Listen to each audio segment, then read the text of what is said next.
Amen. Est-ce qu'on peut acclamer le Seigneur? Alléluia. Merci Jésus.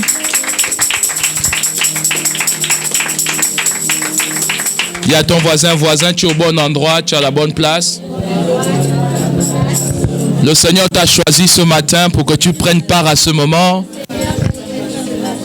Que Dieu vous bénisse, que Dieu vous bénisse. Vous êtes beaux et belles ce matin. Est-ce qu'on peut s'asseoir dans la présence de Dieu? Alléluia. La semaine dernière, nous avons parlé d'un sujet crucial, n'est-ce pas? Il était question dans le culte du matin avec le pasteur Salomon. Nous avons parlé du pardon. Et dans le culte de le pardon, la nécessité pour nous de pardonner. Et c'était vraiment très enrichissant. Il nous a été rappelé vraiment qu'il faut pardonner à ceux qui nous ont offensés. Il est important d'avoir cette pratique. Et c'est très important pour un fils et pour une fille de Dieu. De la même manière, dans le culte de l'après-midi, il nous a été rappelé d'avoir la crainte de l'Éternel, n'est-ce pas? Amen. Car la crainte de l'Éternel, c'est le commencement de la sagesse. Amen. On peut tout avoir si on n'a pas la crainte de l'Éternel, on ne craint pas Dieu, alors on n'est pas sûr même d'accéder au royaume des cieux. Et puis ce matin, le Seigneur me parle depuis quelques semaines, depuis le début de la semaine, et il me parle au sujet de l'enfer. Ce matin, je veux parler de l'enfer. Dis à ton voisin l'enfer. Dis à ton voisin l'enfer existe. Vous savez, quand on parle des sujets comme l'enfer, les gens déjà commencent à s'examiner et commencent à chercher à savoir est-ce que moi, je pourrais entrer dans le royaume des cieux ou pas, ou est-ce que je suis livré en enfer. Ce message ce matin, c'est pour vous encourager. C'est pour nous encourager parce que nous avons choisi la bonne part. Est-ce qu'il y a des gens qui ont choisi la bonne part ici? Amen. Si tu as accepté le Seigneur Jésus-Christ comme Seigneur et Sauveur, tu n'iras pas en enfer. Amen. Parce que tu as un avocat, c'est lui ton avocat. Amen. Et c'est lui qui va te défendre. Et c'est d'ailleurs lui qui viendra pour juger les vivants et les morts. Toutefois, il y a des actions que tu peux poser qui peuvent faire en sorte que ton nom soit retiré du livre de vie. C'est cela la calamité et la catastrophe qui puisse arriver. Puisqu'il y a même des personnes qui disent « Seigneur, Seigneur », qui n'iront même pas au royaume des cieux.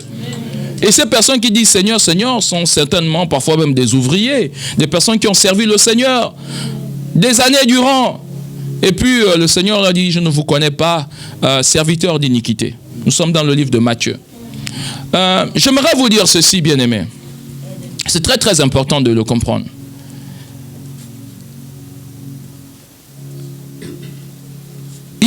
Il est meilleur de se garantir de son avenir que de chercher à poser des actions ou des actions dans le sens de la compromission qui vont nous entraîner dans le feu éternel. Comment ce message est venu?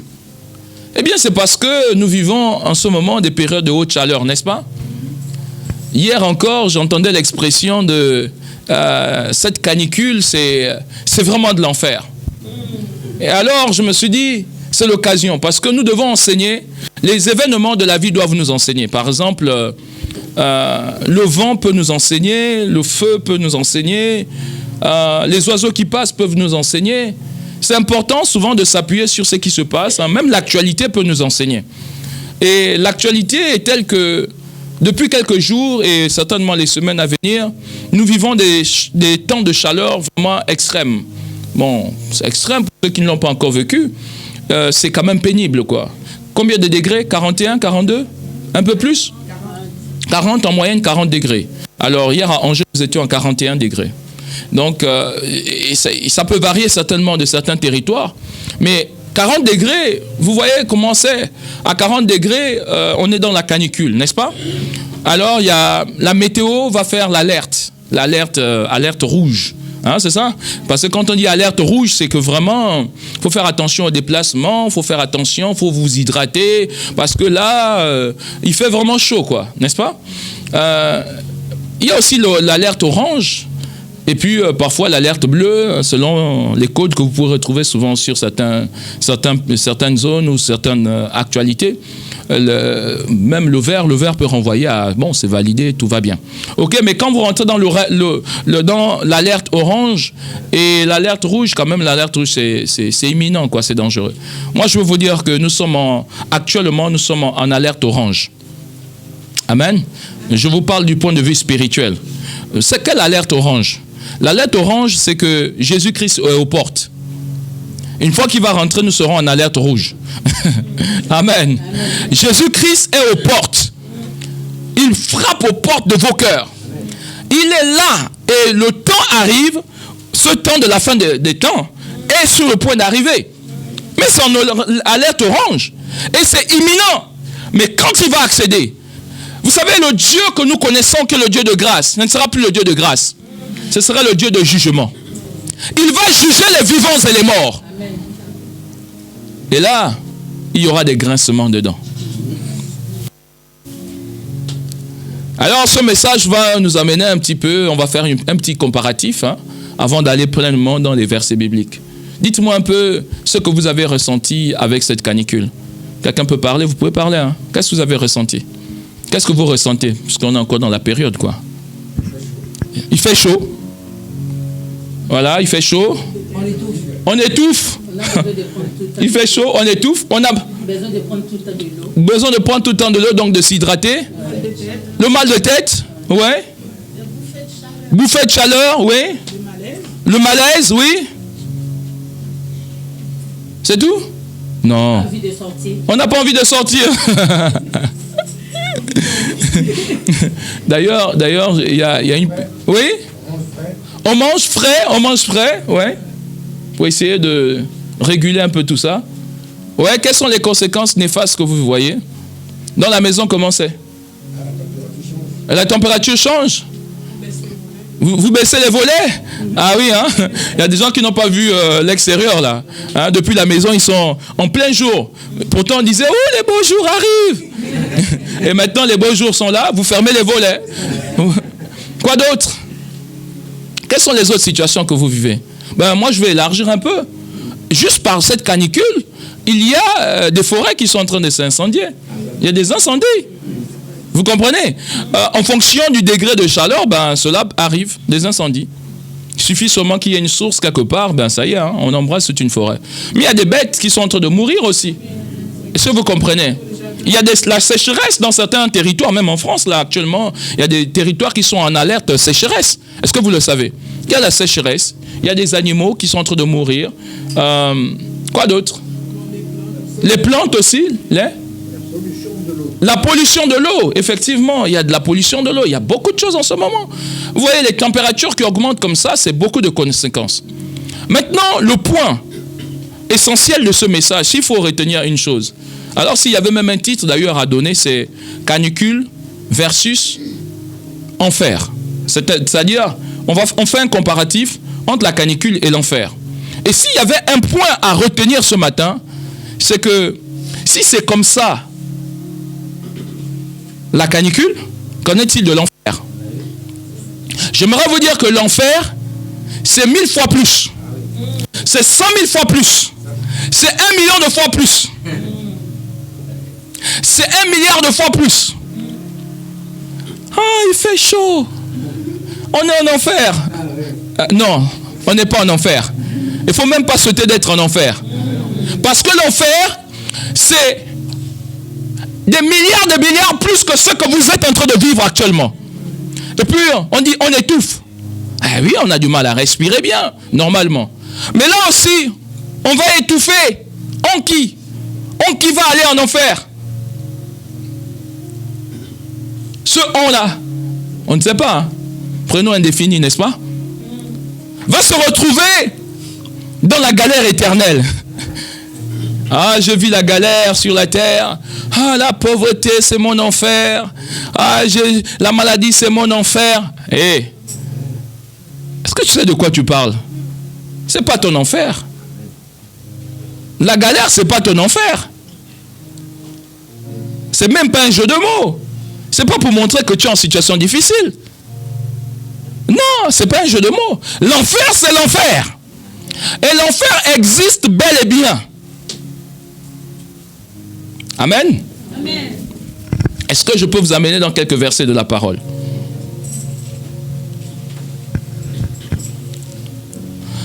Matthieu 13, verset 50. Et ils les jeteront dans la fournaise ardente, où il y aura des pleurs et des grincements de dents. Et ils...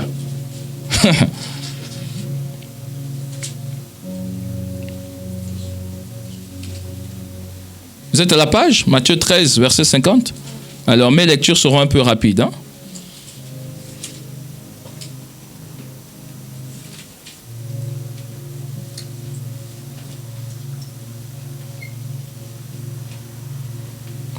Je vais relire le contexte. Alors, quelques versets avant.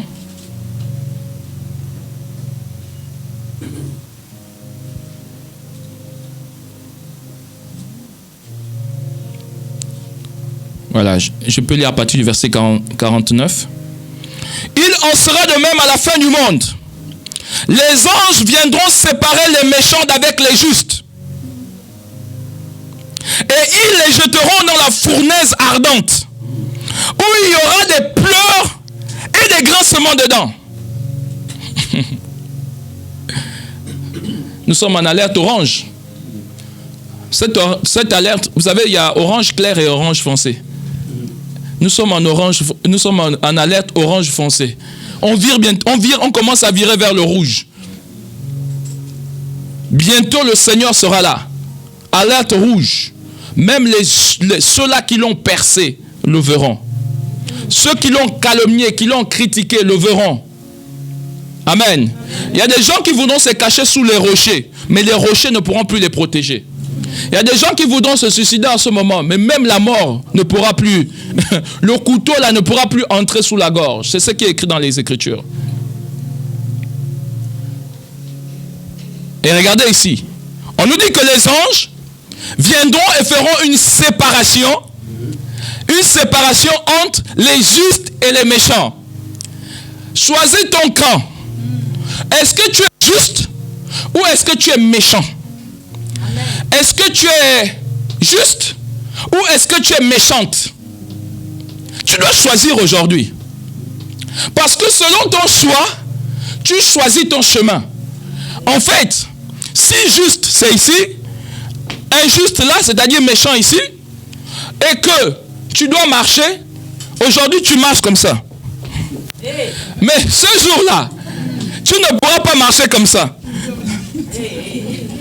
Tu es dans un camp un autre. Un jour tu es avec Jésus, un jour tu es là, un jour tu es avec Jésus, un jour tu es chez les féticheurs, un jour tu es avec Jésus, un jour tu es en train de voler, un jour tu es avec Jésus, un jour tu es en train de mentir, un jour tu es avec Jésus. Hey, jusqu'à quand tu vas danser comme ça?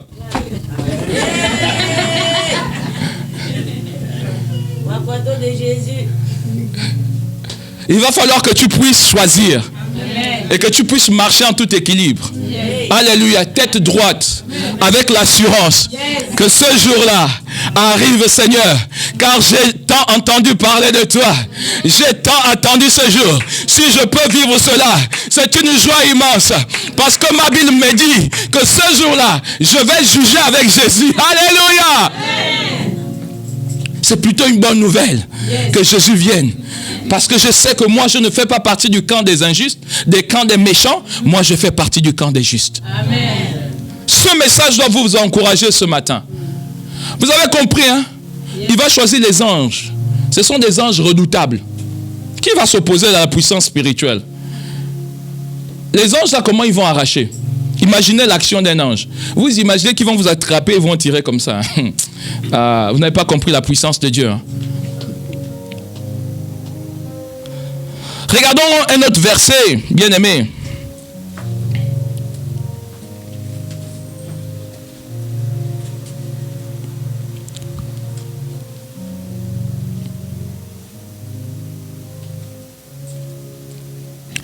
Ensuite, Matthieu 25, verset 41. Ensuite, il dira, Matthieu 25, 41, ensuite il dira à ceux qui seront à sa gauche, retirez-vous de moi, maudits. Allez dans le feu éternel, qui a été préparé pour le diable et pour ses anges. Il faut que j'aille dans ce verset-là. Le verset précédent nous dit qu'il y aura des pleurs. Ah! Ça veut dire qu'il y a des gens qui pleurent aujourd'hui. Vous ne pleurez pas. Ce jour-là, il y aura des pleurs. Les grincements de dents. Regardons un peu Matthieu 25. À partir, je vais remonter un peu dans le contexte, comme l'autre verset.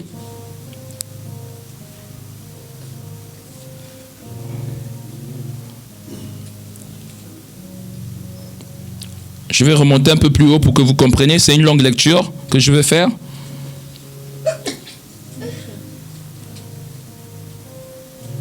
Oh, merci Seigneur. C'est en fait, il parle de la parabole des talents et après il donne une leçon là-dessus. Et donc je vous encouragerai à lire un peu tout le Matthieu 25 pour que vous ayez tout le contexte. Moi je vais sélectionner quelques versets. Lorsque le verset 31, lorsque le Fils de l'homme viendra dans sa gloire avec tous les anges, il s'assiera sur le trône de sa gloire. Toutes les nations seront assemblées devant lui. Il séparera les uns d'avec les autres, comme le berger sépare les brebis avec les boucs. Et il mettra, ma question ici, est-ce que tu es bouc ou est-ce que tu es brebis? Et il mettra les brebis à sa droite et les boucs à sa gauche. Parce que si tu réponds en disant moi je suis bouc, tu seras à la gauche. Et si tu réponds moi je suis brebis, tu seras à droite. Je suis au verset 34. Alors le roi dira à ceux qui seront à sa droite, venez, vous qui êtes bénis de mon Père, prenez possession du royaume qui vous a été préparé dès la fondation du monde. Amen. Si vous êtes brebis de Jésus-Christ de Nazareth, le bon berger. Amen. Celui qui est venu afin que ces brebis soient dans l'abondance, que ces brebis vivent une vie abondante, une vie éternelle. Eh bien, il va vous dire, prenez possession du royaume qui vous a été préparé dès la fondation du monde. Amen. Autrement dit, vous et moi, nous allons prendre possession. Amen. Écoutez ce qu'il dit au verset 35. Car j'ai eu faim et vous m'avez donné à manger. J'ai eu soif et vous m'avez donné à boire. J'étais étranger et vous m'avez recueilli. J'ouvre une parenthèse pour vous dire, la haine de l'étranger conduit en enfer. Beaucoup ne savent pas et se livrent à des propos contre l'étranger, la haine de l'étranger, que ce soit ce qu'on appelle la xénophobie, n'est-ce pas? Ou même qui peut prendre la connotation de racisme. C'est puni par le Seigneur. Oui, beaucoup seront surpris. Certains crient, votons, oh yeah, on vote, oui, on a gagné. Oui, vous avez gagné quoi? Sur la terre, vous avez gagné les élections. Mais attendez l'élection finale. Amen. Ce jour-là, il y aura des grincements dedans. Parce que Jésus était étranger. Et vous ne l'avez pas reçu. Et puis les gens vont dire, mais Seigneur, quand tu étais étranger, à quel moment on t'a vu? Et regardez, suivons la suite. Car j'ai eu faim, verset 35, et vous m'avez donné à manger. J'ai eu soif et vous m'avez donné à boire. J'étais étranger et vous m'avez recueilli. J'étais nu et vous m'avez vêtu. J'étais malade et vous m'avez visité. J'étais en prison et vous êtes venus vers moi. Les justes lui répondirent, Seigneur, mais quand t'avons-nous vu avoir faim et ne t'avons-nous pas donné à manger ou avoir soif et t'avons-nous donné à boire? Quand t'avons-nous vu étranger, quand avons vu nous Jésus étranger, et t'avons-nous recueilli ou nu et t'avons-nous vêtu? Quand t'avons-nous vu malade ou en prison et sommes-nous allés vers toi? Écoutez la réponse. Et le roi leur répondra, je vous le dis en vérité, toutes les fois que vous avez fait ces choses à l'un de ces plus petits de mes frères, c'est c'est à moi que vous les avez faites. Ensuite, il dira à ceux qui seront à sa gauche. Non, avant d'aller à ceux qui sont à la gauche, qui sont des boucs. S'il y avait un autre titre à donner à ce message, c'est brebis ou bouc. Amen. Tu dois choisir qui tu es. Soit tu es brebis, soit tu es bouc. Soit tu es méchant, ou soit tu es juste. Est-ce que moi j'ai des brebis ici ce matin? Amen. Alléluia. Il dit ceci. Il dit, ceux-là qui seront à sa droite, quand j'étais nu, vous m'avez couvert. Il dit, on t'a vu nu quand? Quand j'avais faim, vous m'avez donné à manger. Il dit, quand j'avais soif, vous m'avez donné à boire. Il dit, ok, je comprends je sois juste, mais quand avons-nous vu vraiment avoir soif, avoir faim? Quand j'étais étranger, vous m'avez recueilli. Quand avons-nous vu étranger et on t'a recueilli?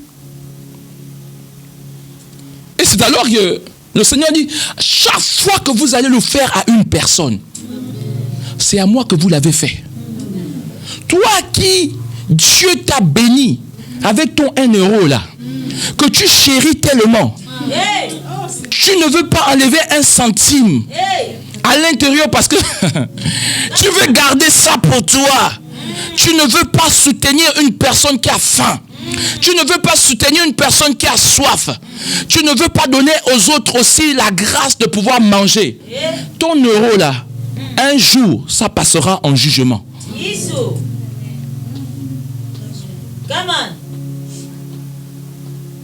Certains seront surpris. Ils iront en enfer parce qu'ils ont l'avarice.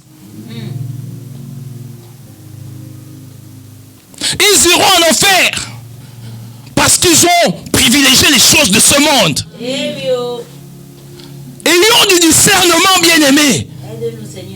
Ayons du discernement.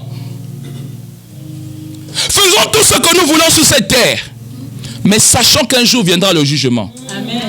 Ecclésiaste 12 parle et dit, jeune homme, rejouis-toi dans ta jeunesse. Profite des biens et plaisirs durant ta jeunesse. Mais sache que pour tout cela, Dieu t'appellera en jugement. Amen. Et il y a des gens qui disent quoi? Ah non, moi je profite de la vie. Hey. Vous pensez que nous qui sommes en Christ, on ne profite pas de la vie? Nous on a la vie. Amen. Amen. Ah, je peux aller faire si je voyage, je vais manger. Si ça c'est pas la vie.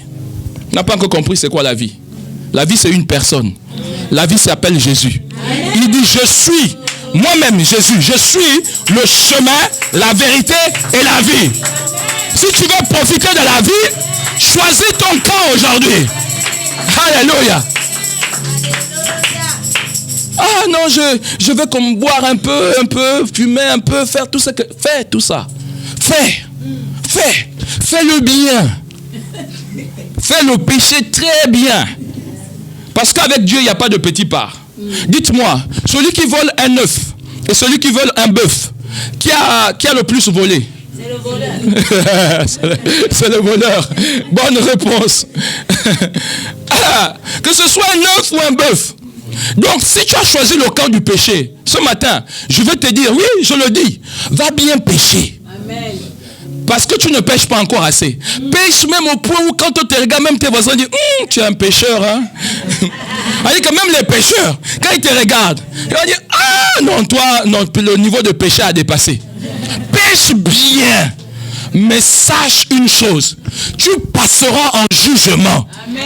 Tu rentreras dans la fournaise éternelle. Amen. Ah, ce jour-là, il y aura des pleurs, il y aura des grincements de dents.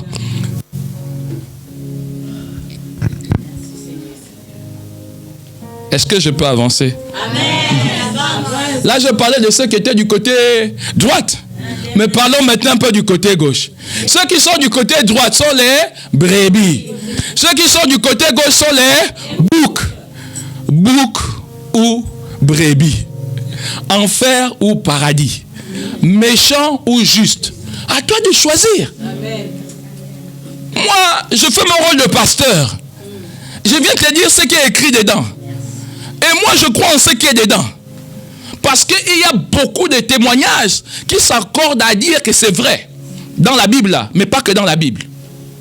Moi-même, j'ai expérimenté des choses où je peux vous dire, la présence de Dieu, la visitation de Dieu. J'ai eu l'occasion d'être visité par Jésus une fois.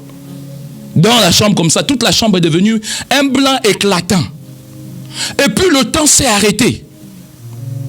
Le temps s'est arrêté. C'est-à-dire que, je ne sais pas comment vous expliquer ça. Le temps s'est arrêté. C'est une belle explication. Vous êtes là et puis, vous n'oubliez, en fait, vos soucis sont partis. En fait, vous êtes juste dans une joie. Les gens appellent ça peut-être de l'extase, hein? Mais vous êtes dans une joie indescriptible. Vous avez une paix profonde. Quand on parle de la paix de Dieu, c'est ça. Dans la présence de Dieu, il y a la paix. C'est une paix profonde. Quand vous avez juste envie de rester là. Et puis quand il est parti, j'ai envie de l'attraper. Non, ne repars pas. Reste là, je veux rester dans cette présence, Seigneur. Alléluia. Amen. Et gloire à Jésus. Ce jour-là, j'ai été visité par le Seigneur Jésus. Les murs, plus brillants, éclatants. C'est-à-dire que c'est un blanc doré. Non, pas doré, mais éclatant. Je ne sais pas comment dire. Je n'arrive pas à trouver la couleur exacte. Mais en tout cas, le niveau, c'est comme s'il y avait une lumière toute blanchâtre. Mais c'était dans les parois. J'étais dans la chambre, même les draps qui étaient colorés ont changé de couleur. Et ça, c'est le bonheur. Amen. Amen. Une fois, j'étais avec une personne. Je vous explique. Je me retrouve au KFC de Châtelet. En région, à Paris même. Châtelet, c'est Paris. Hein? C'est le 75. Et donc, je suis là. Et je commence à faire ma prière. Parce que moi, je vous dis, moi, je prie avant de manger. Amen. Que ce soit au travail, que ce soit à la maison, que ce soit partout où je vais prier. Il y a des gens ici, vous avez honte. Quand vous êtes devant les autres, vous faites ça. On vous connaît. Votre chrétienté change. Vous êtes chrétien que le dimanche, là, si j'ai dit prions pour bénir le repas, bon, on est en jeûne. Là, vous allez prier avec foi. Mais maintenant, quand vous êtes devant les autres, vous vous gênez. Gênez-vous aujourd'hui. Demain, quand vous verrez cette personne que vous appréciez, allez dans la fournaise au feu. Vous aurez un pincement de cœur en disant, si j'aurais même prié devant cette personne, peut-être qu'il m'aurait posé la question, mais dis-moi pourquoi tu pries avant de manger. Et je leur ai dit, c'est parce que c'est une grâce de manger. Tout le monde n'a pas cette grâce de manger. Moi, j'ai la grâce aujourd'hui de pouvoir manger, et ça, je ne peux pas manger sans remercier mon Dieu. Et en plus, qu'est-ce que je mange de nos jours? Qu'est-ce que nous mangeons de nos jours? Nous mangeons des cochonneries. Ça a l'air bon. C'est marrant, hein? Quand vous allez au restaurant, le restaurateur vient, il vous dit, c'était bon, hein? C'était bon. Et puis là, vous répondez, oui, c'est très bon. Lui, quand il se retourne là, avec son tablier, là, il repart. Je l'ai eu. Il t'a fait les surgelés. Il t'a bien présenté ça. Et toi, tu manges. Et puis il arrive, il te dit, alors, vous appréciez, c'est bon, tout va bien? Oui, tout va bien. Tout ne va pas bien. Mon frère, il est en train de t'arnaquer. Est-ce que vous comprenez? Il est en train de faire des choses là-bas. Bon, bref, non, vous ne voulez pas que je parle de ça. Regardez un petit peu. Il est important de bénir votre repas. Et là, j'étais en train de bénir mon repas. Et tout à coup, il y a eu une femme. Donc, quand je dis, Seigneur, je te remercie. Bon, quand je fais comme ça, parce qu'on est dans un milieu, il y a du monde, il faut bien, tu fermes un œil et tu ouvres le... On ne sait pas qui peut mettre la main dans le seau et te voler tous tes morceaux. Mais on ne sait pas aussi qui peut te verser des trucs à l'intérieur. Donc, vigilance oblige. Amen. Seigneur, je te remercie pour ce repas que tu m'accordes au nom puissant de Jésus. J'entends seulement une personne qui crie Amen. C'est qui? Elle me dit, c'est bien, c'est ce qu'il faut faire. Je dis, bon, voilà, j'ai trouvé une sœur. Et puis, je pose des questions. Mais qui êtes-vous? Qu'est-ce que vous faites? Et puis, elle commence à me raconter. Elle va me raconter comment elle est allée jusqu'en enfer et comment elle allait visiter le royaume des cieux. Amen. Cette femme se prénomme Maria. Maria. Et Maria a eu une situation. Colombienne d'origine, elle a été mise dans un réseau de prostitution depuis la Colombie et livrée en France, en plein Paris, comme étant une prostituée. Et Maria, contre son gré ou avec son gré, Dieu seul sait, s'est retrouvée dans cette position où elle était maltraitée, où elle était en difficulté. Sa vie chaque jour, c'était complication sur complication. Mais en même temps, elle a croisé des personnes qui l'ont amenée dans une secte. Et elle allait signer un pacte. Sauf que Maria se retrouvait dans cette situation et a compris que c'était fini pour elle. Qu'en fait, elle avait poussé le bouchon un peu trop loin. Et Maria a rencontré des évangélistes dans les rues, des gens qui étaient en train de prêcher le Seigneur Jésus-Christ comme Seigneur et Sauveur. Ne prenez pas à la légère le fait de saluer une personne, le fait de dire à une personne, Jésus-Christ t'aime. Ça peut faire la différence dans la vie d'une personne.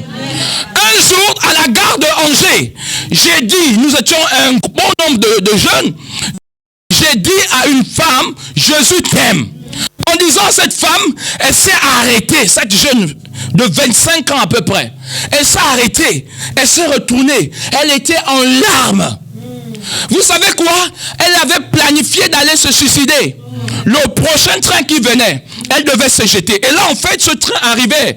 Elle savait qu'il arrivait. Donc, elle courait maintenant, elle marchait un peu plus vite pour aller se jeter. Mais quand elle a entendu « Jésus t'aime », ça a touché son cœur. C'est pourquoi elle était en larmes. Et puis, vous savez pour quelle raison? Mon ami, il est parti avec ma meilleure amie. Son fiancé ou son ami est parti avec sa meilleure amie. C'est pour ça que tu vas finir ta vie. Ta vie vaut mieux que de l'or. Ta vie vaut mieux que de l'argent. Celui qui t'a créé sait pourquoi il t'a créé. Ta vie n'est pas finie. Il y a encore des grandes choses qu'il veut faire avec toi. S'il y a un qui est parti, il y a un autre qui reviendra. Et celui-là va t'aimer pour l'éternité.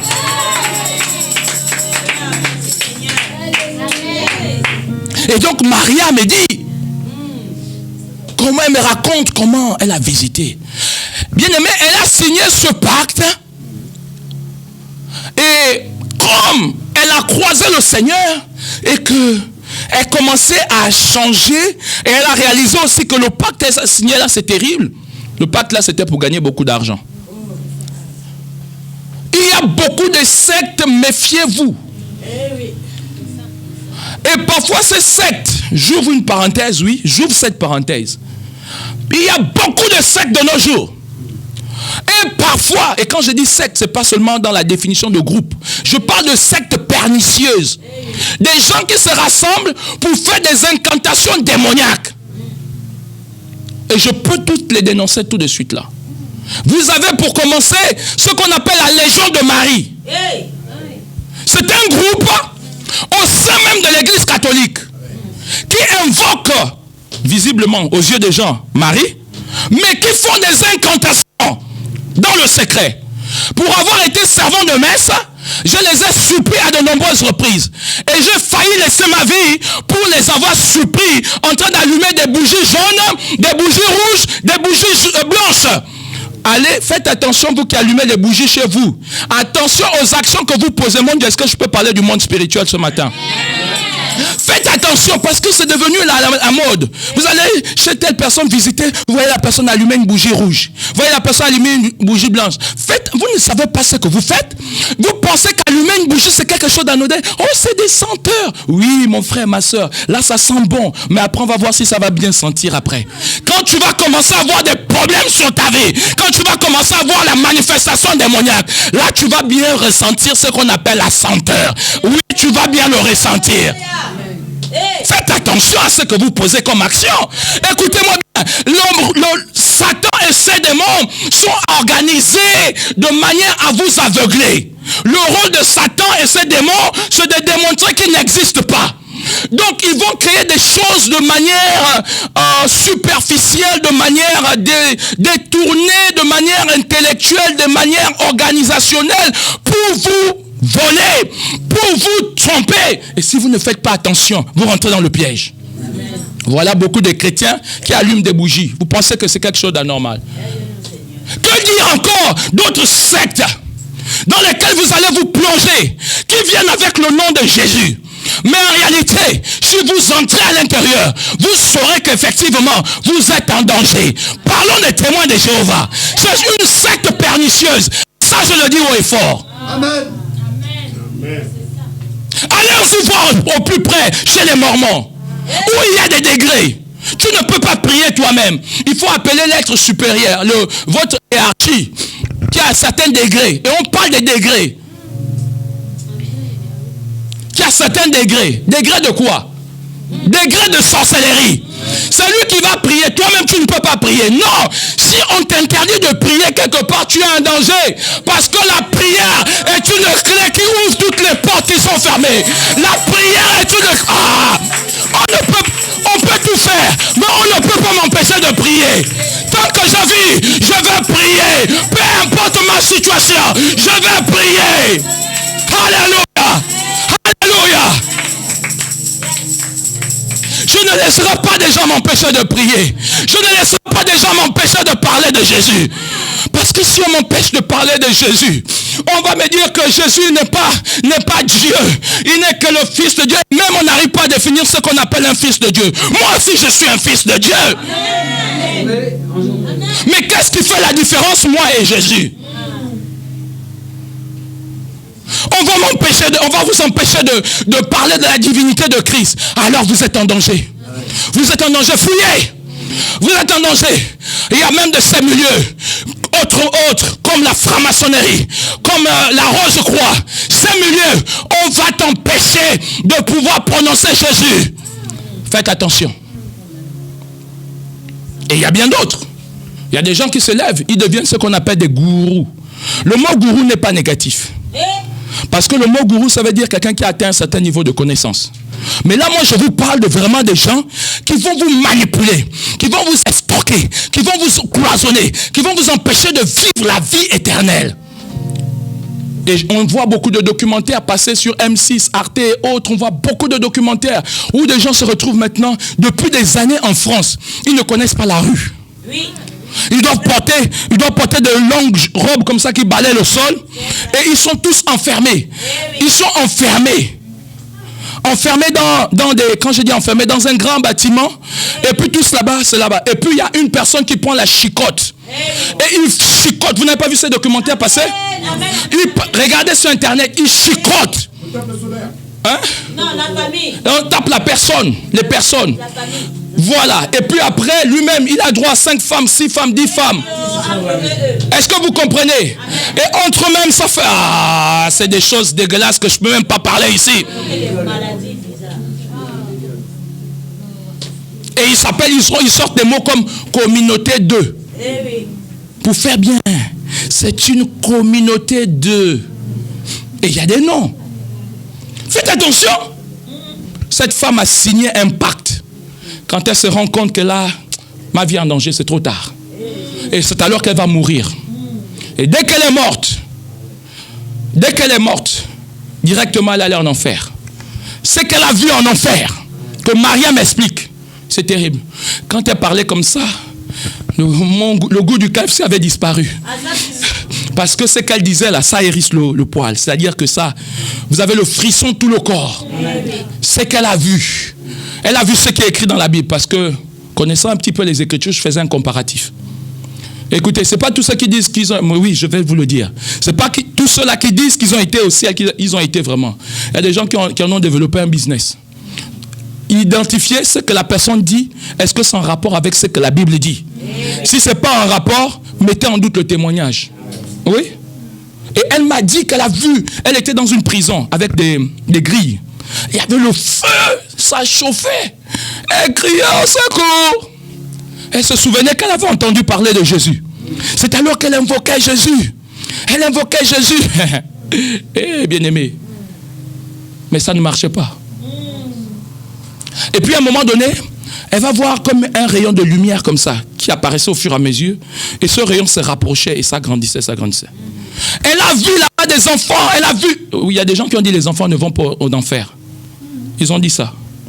Si un enfant commet l'iniquité, commet le péché, il n'ira pas en enfer. Parce qu'il est enfant. Parce qu'on dit le royaume des cieux les ressemble.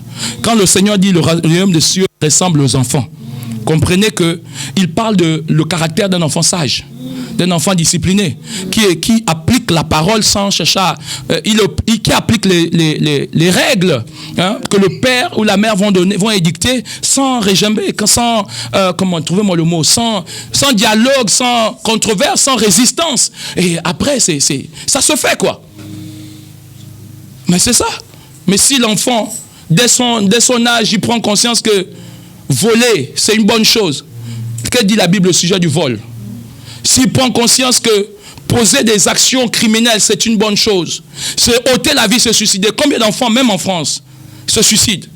Je suis désolé pour les parents qui sont ici ou qui nous regardent, qui ont peut-être eu ce genre de situation. Mais sachez une chose, je ne suis pas le juge final, mais selon ce qui est écrit dans la Bible, celui qui se suicide va en enfer.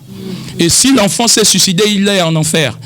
Vous pouvez dire RIP, comment dire, rest in peace. C'est ça? Voir repose en paix. Il ne repose pas en paix. Il est en enfer. En enfer, ça brûle, ça chauffe. C'est le feu éternel. Je suis vraiment navré de vous le dire, c'est la vérité.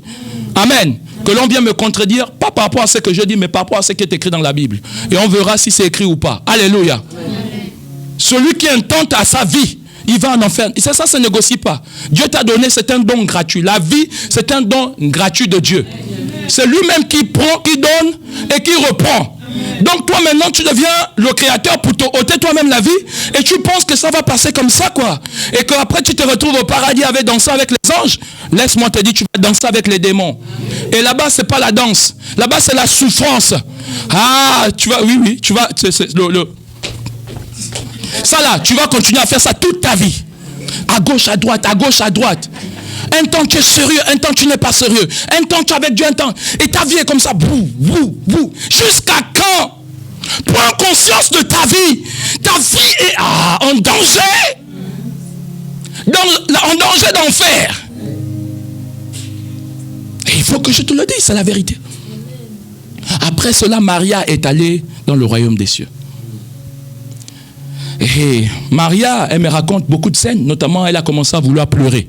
Et puis il y a un ange qui a dit, hey, tais-toi ici, tu vois pas qu'ici il y a la joie. Et puis l'ange l'a permis de comprendre qu'elle ne connaissait pas la parole. Et au moment où elle va rencontrer, je fais court de témoignage, quand elle rencontre le Seigneur Jésus, elle s'accroche, elle dit, le Seigneur dit non, tu n'es pas prête, tu dois repartir. Tu dois repartir. Et parfois je me dis, tu dois repartir pour parler de cela à les chapelles de l'abondance. Tu dois repartir. Elle n'était pas prête. Et vous savez quoi? Pourquoi on dit qu'elle n'était pas prête? Elle m'explique, elle ne connaissait pas la parole. Parce que certes, elle avait entendu parler de Jésus, mais elle n'avait pas eu le temps d'étudier la Bible. Vous pensez que quand vous dites lisez la Bible, c'est juste pour... lisez la Bible, c'est juste... Méditez la parole plus encore. Pas seulement lire, méditer, penser. Non. Ce qu'elle fait, elle m'explique, c'est que en fait, tout ce qu'on fait sur la terre, en réalité, nous, en tant que fils de Dieu, on est en train de se préparer pour le ciel. L'adoration qu'on fait ici, c'est un entraînement. Parce que là-bas, nous adorerons. Amen. Nous allons nous joindre aux anges qui disent Saint, Saint, Saint, et l'Éternel des armées. toute la terre est remplie de sa gloire. Et nous allons jeter aussi nos couronnes comme les vieillards. Nous allons nous prosterner devant Dieu. Amen. Nous sommes ici en entraînement. Amen. Et même la parole, elle ne connaissait pas. Mais tu vas adorer sur quelle base? Tu ne connais pas la parole. Elle m'a dit non, repars apprendre la parole. Et donc, vous voyez, ce jour-là, elle était assise à côté de moi. Maintenant, elle faisait comme si j'étais, comprenez un petit peu le témoin, quoi. Qu'elle connaît maintenant la parole. Elle était tellement dans la joie, enthousiasme de savoir qu'elle connaissait. Elle m'a ouvert sa Bible. Et c'était beaucoup surligné.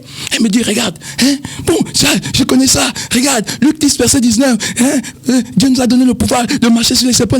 Elle ouvre, elle prend un deuxième verset. Ah, regarde, celui qui croit en moi, les portes de l'enfer ne pourront pas.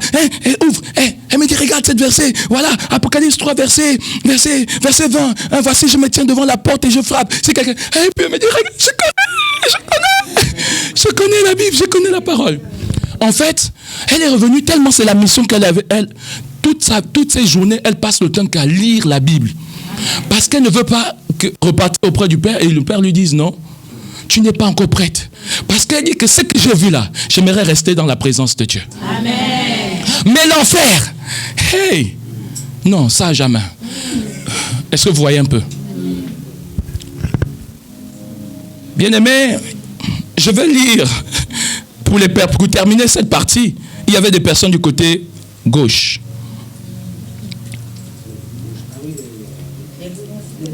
C'est à partir d'où? À partir du verset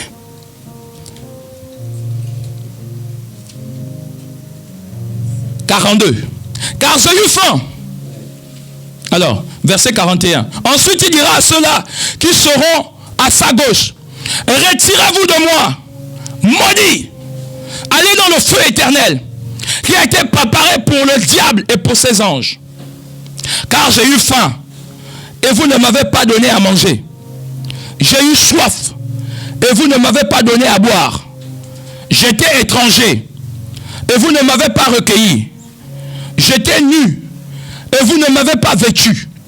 J'étais malade et en prison et vous ne m'avez pas visité. Ils répondirent aussi, Seigneur, quand t'avons-nous vu ayant faim ou ayant soif ou étranger ou nu ou malade ou en prison et ne t'avons-nous pas assisté? Et il leur répondra, je vous le dis en vérité, toutes les fois que vous n'avez pas fait ces choses à l'un de ces plus petits, c'est à moi que vous ne les avez pas faites. Et ceux-ci iront, 46, Matthieu 25, 46, et ceux-ci iront au châtiment éternel, mais les justes à la vie éternelle. Tu choisis le châtiment éternel ou la vie éternelle? La vie éternelle. Le châtiment éternel. Je n'ai plus le temps d'aller dans toutes ces écritures, mais il y a même des versets où on dit qu'il y a des vers qui sont dans le corps. Vous êtes dans le feu, vous criez. En fait, c'est comme si une personne qui est dans le feu qui crie sur moi, au secours! Vous brûlez, mais on ne peut rien pour vous. C'est le châtiment. Et non seulement ça, votre âme est tourmentée encore. Et puis il y a des vers qui vous sortent de partout.